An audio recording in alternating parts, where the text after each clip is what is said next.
The morning sun caught the sapphire stone of her mother's ring, casting blue sparkles across Emma Parker's steering wheel. At 25, this was her biggest interview yet. Wilson Media Group, the company that dominated New York's media landscape. Emma touched the ring for luck, a habit she'd developed since her mother's passing 3 years ago. "You've got this, Mom," she whispered, straightening her navy blazer before entering the towering glass building.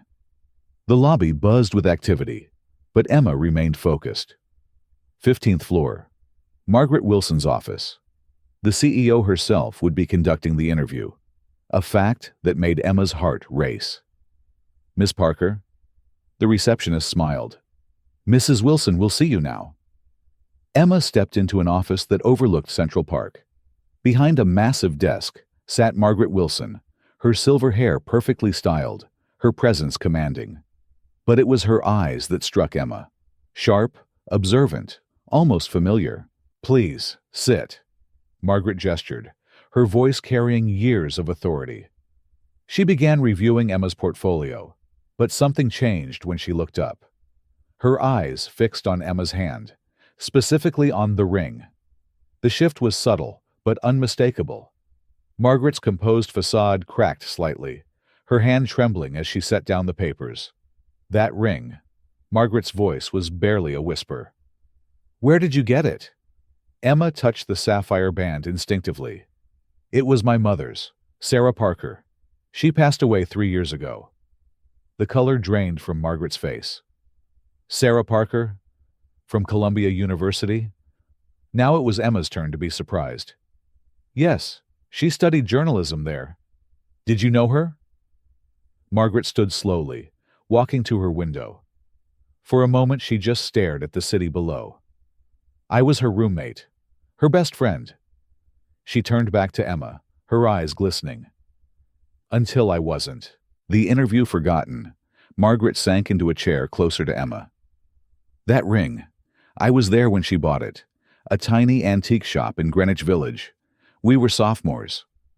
Emma leaned forward, hungry for any story about her mother. Sarah had rarely spoken about her college years, and after her illness took hold, there hadn't been time for many stories at all. "We were inseparable," Margaret continued, her professional demeanor melting away. "Your mother was brilliant, fearless.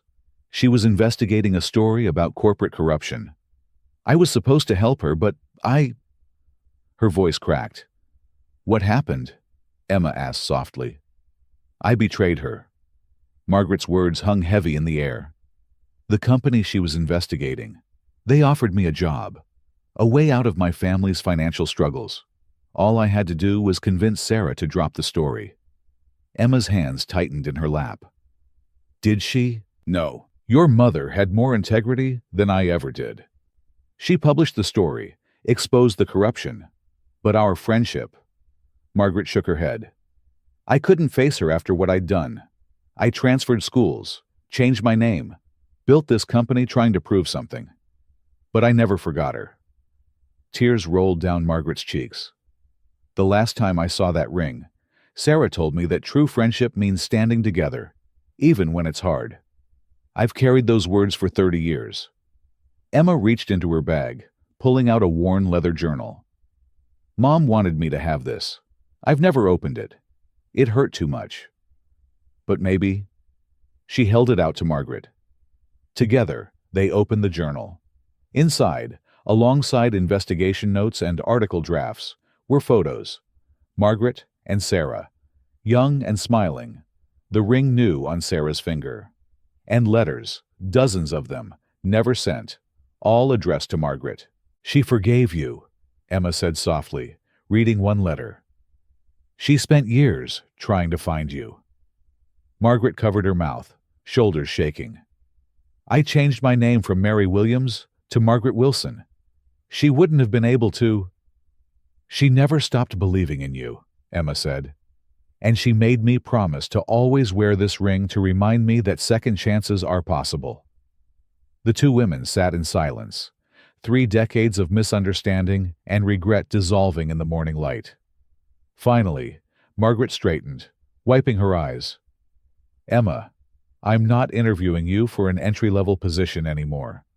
I want you to help me start an investigative journalism division. Your mother's dream was to expose truth and fight for justice. Perhaps together, we can honor that legacy." Emma touched her mother's ring, feeling its warmth. "I think she'd like that." 1 year later, Emma stood in front of the newly launched Parker Wilson Center for Investigative Journalism. Margaret beside her, they cut the ribbon together. The center would train young journalists and fund investigations into corporate corruption, carrying forward Sarah Parker's legacy of truth and integrity. On Emma's hand, the sapphire ring caught the light, its blue sparkles dancing, a reminder that sometimes the most precious treasures we inherit are not the objects themselves, but the stories they help us discover and the bridges they help us rebuild. Life has a way of bringing people together when they need it most. Sometimes it takes a small piece of jewelry to heal decades of regret, and sometimes the interviews we're most nervous about turn out to be the ones that change our lives forever. Remember, every moment matters, and every object carries a story waiting to be told. What stories are you carrying? What bridges are waiting to be rebuilt in your life? This has been another Moment That Matters. If you want to hear more stories that touch hearts and change lives, subscribe to Moments That Matter and join us in discovering the extraordinary stories hiding in ordinary moments. Because sometimes, the greatest treasures aren't the ones we seek. They're the ones that find us when we least expect them.